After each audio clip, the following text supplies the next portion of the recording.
Après sa performance historique au Mondial 2022, l'équipe marocaine dirigée par Wally Regragui se présente en tant que favori à la CAN 2024, alors qu'elle s'apprête à entamer sa compétition contre la Namibie. Le sélectionneur ne cache pas ses ambitions, remporter le trophée continental est son objectif principal, 20 ans après avoir perdu une finale de la Coupe d'Afrique en tant que joueur. Seule la victoire est belle. Voici une antienne de Peggy Bouchet et de Thibaut Pinot en laquelle Wally Regragui croit profondément.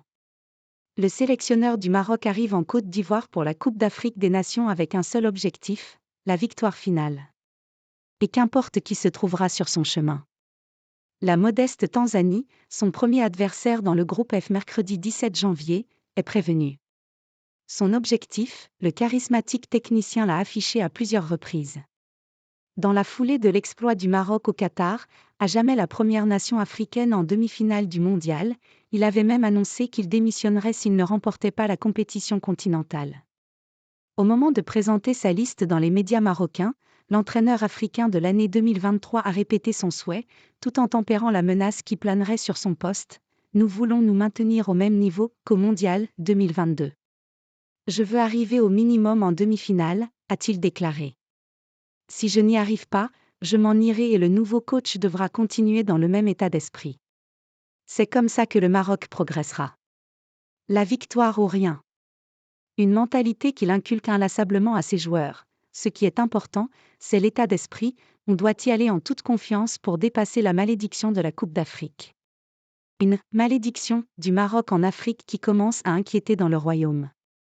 En effet, si le Maroc est l'un des plus assidus représentants de l'Afrique en Coupe du Monde avec 6 participations, un huitième de finale d'anthologie en 1986 et désormais la demi-finale historique 2022, le Royaume n'a remporté qu'une seule CAN en 18 participations.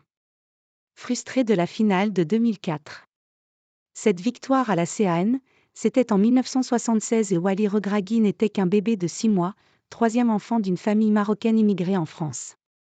Depuis, les désillusions se sont enchaînées pour le Maroc et celui qui est désormais sélectionneur était aux premières loges de l'une d'entre elles, la finale perdue de 2004 chez le voisin tunisien. Latéral droit de l'équipe type de la compétition, il ne parvient pas à empêcher la défaite des siens contre le pays hôte, 1-2.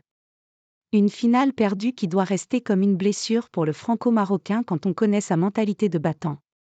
Aux commandes des Lions de l'Atlas, il a désormais l'opportunité de changer son histoire et celle de sa sélection de cœur. Un équilibre entre anciens et nouveaux. Wally Regragui s'appuie sur la même équipe qu'au Qatar, avec sa colonne vertébrale, Yassine Bounou, Achraf Hakimi, Romain Saïs, Sofian Amrabat, Hakim Ziyech et Youssef En-Nesyri. Il a aussi renforcé son groupe avec des jeunes comme Abde et Chadi Riyad, du Betis Séville, ou encore Ismaël Sebari, du PSV Eindhoven. Un équilibre entre jeunes et anciens qui a été le fil conducteur de toute sa carrière de joueur puis d'entraîneur. On a un bon équilibre entre le présent et l'avenir, promet Wally Regragui.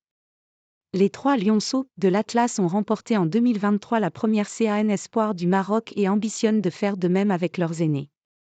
C'est la marque de fabrique Regragui, toujours visée haut, très haut. Mais gare à se voir trop beau.